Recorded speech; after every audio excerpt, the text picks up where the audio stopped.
नमस्कार विद्यार्थी मित्र हो, नवनाथ खेत्री या यूट्यूब चॅनलवर तुमचे सर्वांचे स्वागत आहे। आज आपण ह्या व्हिडिओमध्ये बघणार आहोत सर्व स्पर्धा परीक्षेसाठी अत्यंत महत्त्वाचा असणारा सामाजिक शास्त्र विषय या संदर्भामध्ये प्रश्न आणि उत्तरे घेतलेली आहेत। मित्र हो, अशाच नवनवीन व्हिडिओसाठी नवनाथ खेत्री या यूट्यूब चॅनलला सबस्क्राईब करा, लाईक करा, शेअर करा आणि कमेंट करायला विसरू नका। चला तर आपण व्हिडिओला सुरुवात करू। चला पहा, पहिला प्रश्न बघा। वेरूळचे सुप्रसिद्ध कैलास मंदिर कोणी खोदले आहे?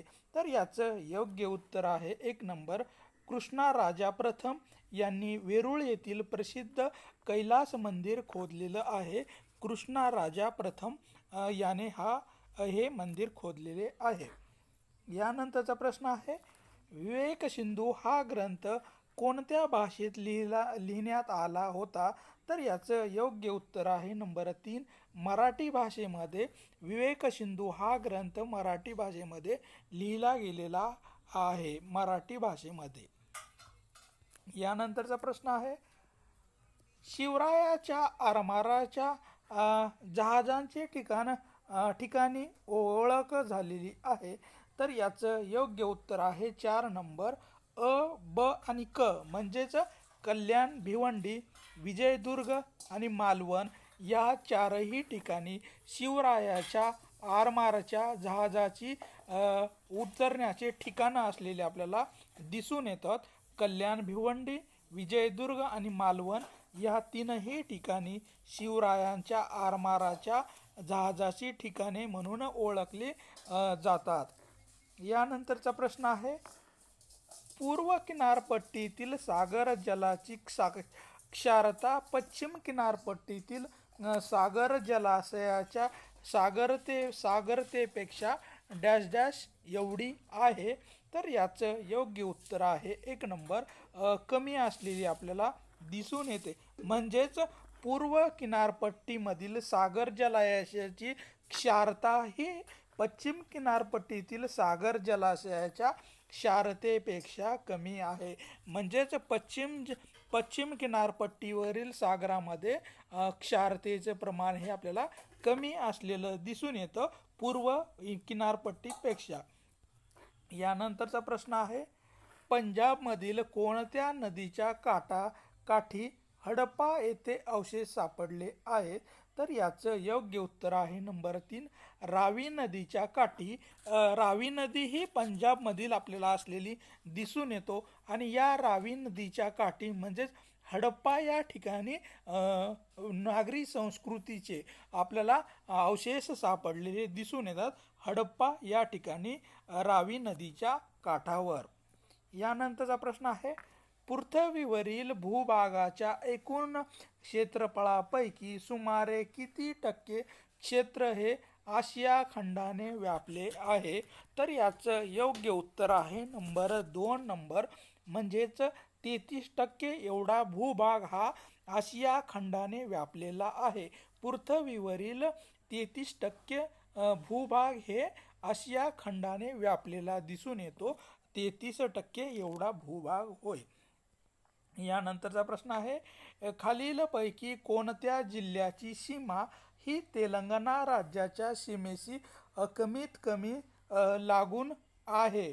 तर याचं योग्य उत्तर आहे 4 नंबर यवतमाळ या जिल्ह्याची सीमा ही तेलंगणा राज्याच्या सीमेला कमीत कमी लागून असलेली दिसून येते। यवतमाळ या जिल्ह्याची सीमारेषा होय, म्हणजे की थोड्या प्रमाणात ही यवतमाळ जिल्ह्याची सीमा तेलंगणा या राज्याला लागलेली आहे। यानंतरचा प्रश्न आहे, आर्य महिला समाज स्त्री सुधारणाकरिता डॅश डॅश यांनी स्थापन केलेला आहे? तर याचं योग्य उत्तर आहे पंडित रमाबाई यांनी आर्य महिला समाजाची स्थापना ही स्त्री सुधारणाकरता पंडित रमाबाई यांनी स्थापन केलेली आपल्याला दिसून येतो आर्य महिला समाज पंडित रमाबाई। आणि ह्यांचं कार्य काय होतं? तर स्त्री सुधारणेसाठी हे आर्य समाज काम करताना दिसून येतो। यानंतरचा प्रश्न आहे, आरामती आरामती हे पूर्वांचलमधील सर्वोच्च शिखर डॅश डॅश टेकड्यामध्ये आहे. तर याचं योग्य उत्तर आहे 3 नंबर, नागा टेकड्यामध्ये हे शिखर असलेलं आपल्याला दिसून येतं. आरामती हे पूर्वांचलमधील सर्वोच्च शिखर हे नागा टेकड्यामध्ये असलेलं आपल्याला दिसून येतो, नागा टेकड्यावर. यानंतरचा प्रश्न आहे, सम्राट अशोकाच्या काळात खोदलेल्या लेण्यांपैकी बराबार ही लेणी सध्या कोणत्या राज्यामध्ये स्थित आहे? तर याचं योग्य उत्तर आहे 4 नंबर, बिहार या राज्यामध्ये ही सध्या बराबार ही लेणी सध्या स्थित असलेली आपल्याला दिसून येते बिहार या राज्यामध्ये. आणि ती कोणी खोदली होती? तर सम्राट अशोकाच्या काळामध्ये खोदल्या गेलेली ही लेणी होती. यानंतरचा प्रश्न आहे, शाहू महाराज व संभाजी महाराज यांच्या तहानंतर कोणती नदी सातारा व कोल्हापूरची सीमा म्हणून निर्धारित झाली आहे? तर याचं योग्य उत्तर आहे वारणा ही नदी शाहू महाराज व संभाजी महाराज यांच्या तहानंतर सातारा आणि कोल्हापूरची सीमारेषा म्हणून अस्तित्वात आलेली आहे, वारणा ही नदी होय. यानंतरचा प्रश्न आहे, छत्रपती शिवाजी महाराजांचा राज्याभिषेक कोणाच्या हस्ते करण्यात आला होता?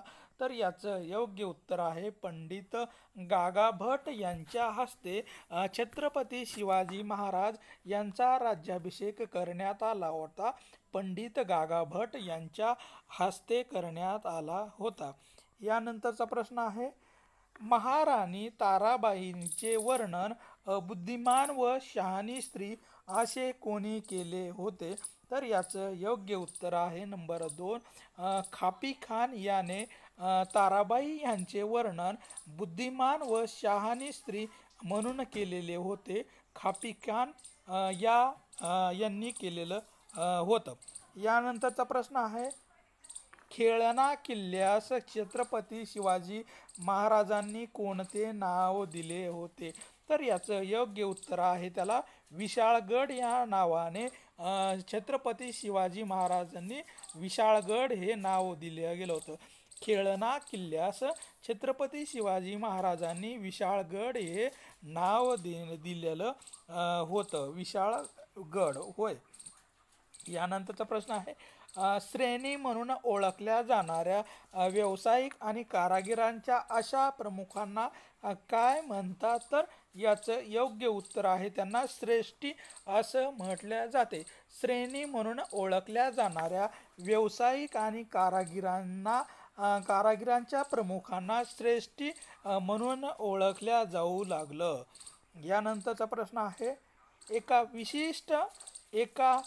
एका विकसित राष्ट्राने दुसऱ्या अविकसित राष्ट्रावर सर्वाधिक वर्चस्व प्रस्थापित करणे याला काय म्हणतात? तर याचं योग्य उत्तर आहे साम्राज्यवाद असं म्हटलं जातं. एका विकसित राष्ट्राने दुसऱ्या अविकसित राष्ट्रावर आपलं वर्चस्व प्रस्थापित करणे म्हणजेच साम्राज्यवाद होय. यानंतरचा प्रश्न आहे, 1920 साली अखिल भारतीय अस्पृश्यता निवारण परिषद कोणत्या ठिकाणी संपन्न झाली होती? तर याचं योग्य उत्तर आहे नागपूर या ठिकाणी 1920 साली अखिल भारतीय अस्पृश्यता निवारण परिषद ठिकाणी संपन्न झाली होती, नागपूर या ठिकाणी होय. यानंतरचा प्रश्न आहे, भारत सरकारने निजाम विरुद्ध जी पोलीस कारवाई केली त्याला कोणत्या नावाने ओळखल्या जाते? तर याचं योग्य उत्तर आहे ऑपरेशन पोलो या नावाने ओळखल्या जाते. भारत सरकारने निजामाविरुद्ध जी पोलीस कारवाई केली होती त्याला ऑपरेशन पोलो असं म्हटलं जातं. यानंतरचा प्रश्न आहे, वनस्पतीवर आधारित उद्योगासाठी सरकारने काही राखीव जंगले ठेवली आहेत. जंगली जपण्याचे काम राज्य सरकार, केंद्र शासन आणि स्थानिक लोक करतात. भारताला समृद्ध असा सांस्कृतिक वारसा लाभला आहे. तर योग्य पर्याय आपल्याला ओळखायचे आहे. तर याचं योग्य उत्तर आहे नंबर अ, ब आणि क हे तीनही पर्याय आपल्याला बरोबर असलेले दिसून येतात. म्हणजेच वनस्पतीवर आधारित उद्योगासाठी सरकारने काही राखीव जंगले ठेवलेली आहेत. हे विधान बरोबर आहे. त्याचबरोबर जंगली जपण्याचे काम राज्य शासन, केंद्र शासन आणि स्थानिक लोक करतात. हे पण विधान बरोबर आहे. भारताला समृद्ध असा सांस्कृतिक वारसा लाभला आहे. हे पण वाक्य बरोबर आहे. म्हणजेच अ, ब, क हे तीनही वाक्य बरोबर आहेत. यानंतरचा प्रश्न आहे 1920 ते 21 साली डॅश डॅश रेल्वेसाठी उत्खनन करताना हडप्पा येथे अवशेष सापडले होते. तर याचं योग्य उत्तर आहे नंबर 3 लाहोर आणि सुलतान या ठिकाणी या दोन शहरांसाठी रेल्वेचं उत्खनन करत असताना हडप्पा येथे अवशेष सापडलेले दिसून येतात. लाहोर व सुलतान मुस्तान या ठिकाणी होय. यानंतरचा प्रश्न आहे पंजाबमध्ये शीखांचे सर्वात पवित्र तीर्थक्षेत्र श्रीहर मंदिर साहिब म्हणजेच सुवर्ण मंदिर डॅश डॅश शहरामध्ये आहे. तर याचं योग्य उत्तर आहे नंबर 2 अमृतसर या ठिकाणी. पंजाबमध्ये शीखांचे सर्वात पवित्र तीर्थस्थान असलेलं दिसून येतं. अमृतसर या ठिकाणी सुवर्ण मंदिर हे असलेलं आपल्याला दिसून येतं. यानंतरचा दुसरा प्रश्न आहे भारताच्या शोधात आफ्रिकेच्या दक्षिण टोकापर्यंत पोहोचणारा बार्थोलुम डायस हा डॅश डॅश खलाशी होता. तर याचं योग्य उत्तर आहे 4 नंबर हा पोर्तुगीज खलाशी असलेला आपल्याला दिसून येतो. पोर्तुगीज होय. यानंतरचा प्रश्न आहे जलस्तर हा जेथेपर्यंत सूर्यप्रकाश पाण्यात पोहोचो तोपर्यंत असतो या प्रदेशाची खोली सुमारे डॅश डॅश इतकी मीटर असते. तर याचं योग्य उत्तर आहे 2 नंबर 200 मीटर एवढी या जलाशयाची किंवा जलस्तराची आपल्याला लांबी असलेली दिसून येते. 200 मीटर एवढी खोल लांबी असलेली दिसून येते. यानंतरचा प्रश्न आहे संयुक्त राष्ट्र संघटनेमध्ये कोणत्या कारणासाठी घटना तयार करण्यात आलेली आहे. तर याचं योग्य उत्तर आहे वरील सर्वपैकी योग्य आहेत.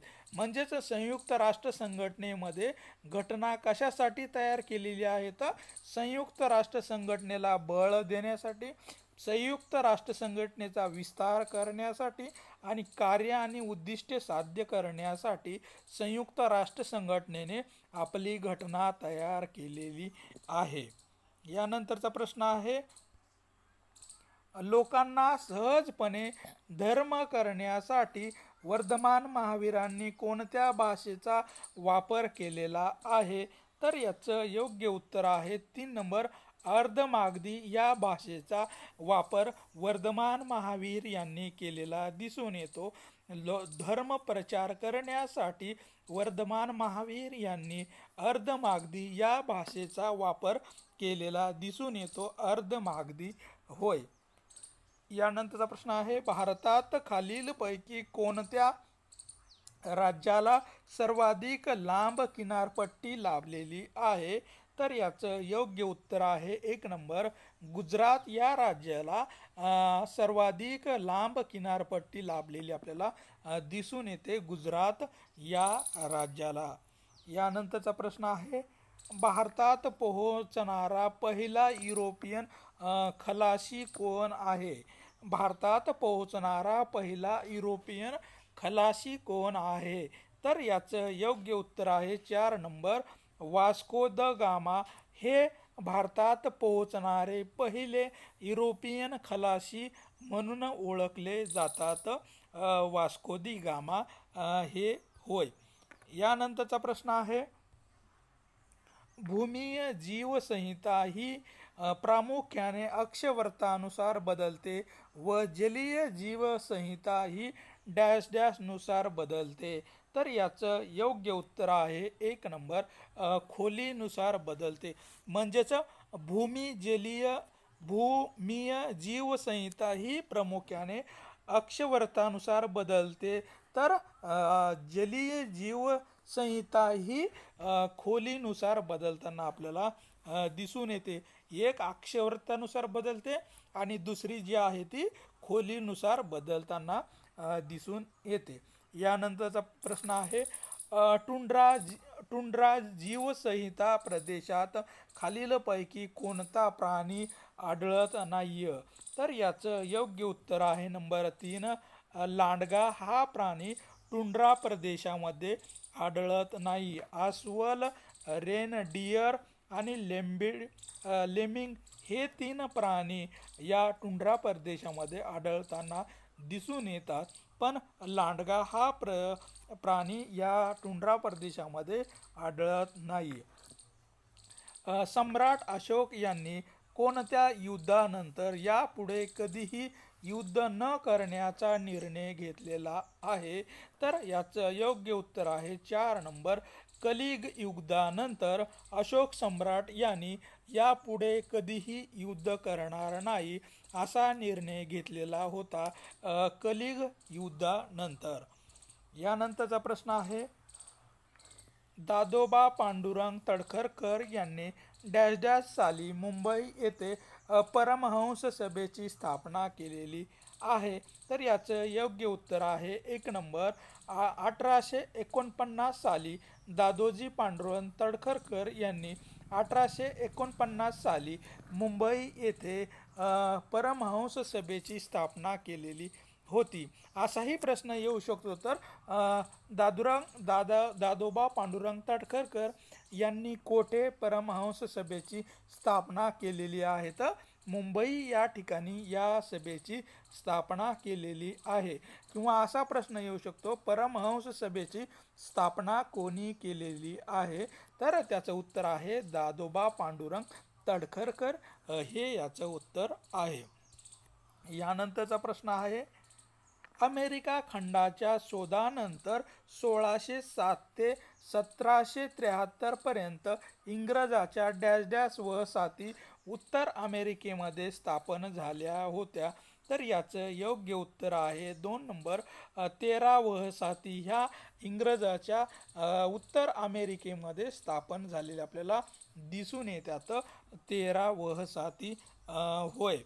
यानंतरचा प्रश्न आहे, सुभाषचंद्र बोस यांनी शहीद व स्वराज्य अशी नावे कोणत्या बेटांना दिलेली आहे. तर याचं योग्य उत्तर आहे मालदीव बेटांना सुभाषचंद्र बोस यांनी शहीद व स्वराज्य ही नावे दिलेली आपल्याला दिसून येतात मालदीव या बेटाला. यानंतरचा प्रश्न आहे, महात्मा ज्योतिबा फुले यांनी सत्यशोधक समाजाची स्थापना कोणत्या वर्षी केली होती. तर याचं योग्य उत्तर आहे 4 नंबर, 1873 साली महात्मा ज्योतिबा फुले यांनी सत्यशोधक समाजाची स्थापना केली होती 1873 साली. असं बी प्रश्न येऊ शकतो, सत्यशोधक समाजाची स्थापना कोणी केली. तर महात्मा ज्योतिबा फुले यांनी सत्यशोधक समाजाची स्थापना केली असं ह्याचं उत्तर आहे. आणि यानंतरचा प्रश्न आहे, खालीलपैकी कोणत्या ग्रंथात भारत व श्रीलंका दरम्यानच्या परस्पर संबंधाविषयी माहिती मिळते. तर याचं योग्य उत्तर आहे 4 नंबर, 1 आणि 2 म्हणजेच महावंश आणि दीपवंश या 2 ग्रंथांमध्ये भारत व श्रीलंका यांच्या दरम्यानच्या परस्पर संबंधाविषयी आपल्याला माहिती मिळताना दिसून येते. महावंश व दीपवंश या 2 ग्रंथांमध्ये माहिती मिळते.